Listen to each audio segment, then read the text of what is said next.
Thank you, Senator Reid, not only for your words, but for your deeds, to give us the opportunity to try to bring up the Paycheck Fairness Act.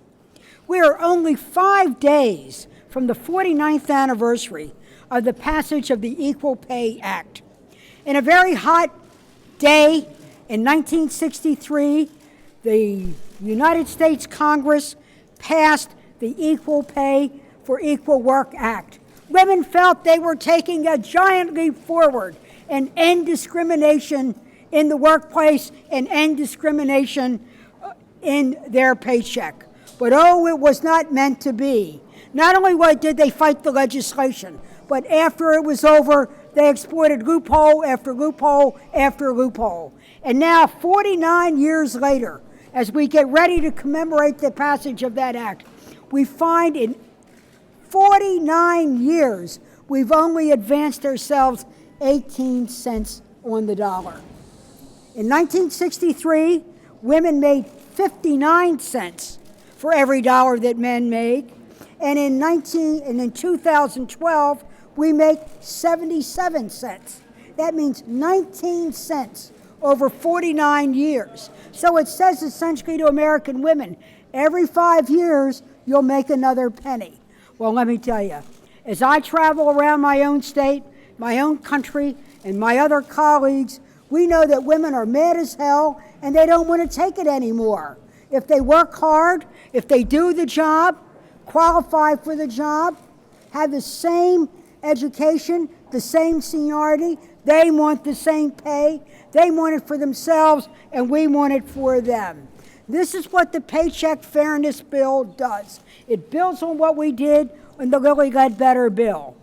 It closes the loopholes. What are the loopholes? One of the major ones is that if you ask about your wages on the job, you can be punished, you can be retaliated against, and even fired. Can you imagine in the United States of America, while we're promoting democracy over there, you don't have democracy in the workplace here? We say no. Close that loophole. If you want to turn to the guy next to you and say, what do you make? Or he wants to tell you, it's prohibited. We're going to close that loophole. There are a variety of other technical ones, and some related to punitive damages. So this is what this bill does. Now, we have 53 votes going on that floor. I've done my count. I have every single Democrat.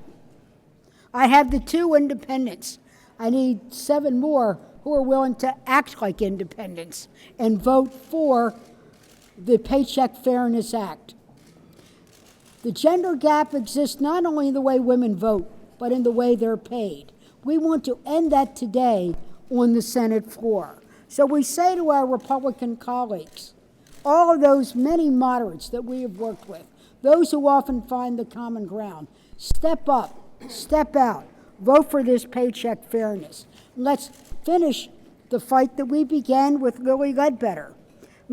People say, well, didn't Lilly Ledbetter Fair Pay Act take care of that? Well, what it did was change the statute of limitations to file a lawsuit from the date of each discriminatory act. It kept the courthouse door open. It changed the statute of limitations. It gave you a shot at the courthouse. But what we want to do now is end it in the workplace. The Paycheck Fairness Act would close the loopholes and end discrimination in the first place. This is a big vote today.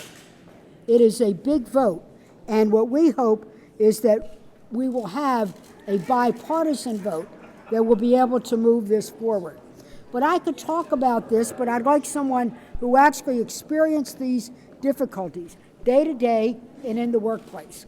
Lily will tell you how she faced discrimination in her paycheck, in her pension, in her Social Security, and how even when she tried to find out what was her story, what was her situation, she was harassed, she was humiliated, and punished. But really, rather than me telling your story, let me invite you once again. We're so honored to have you here.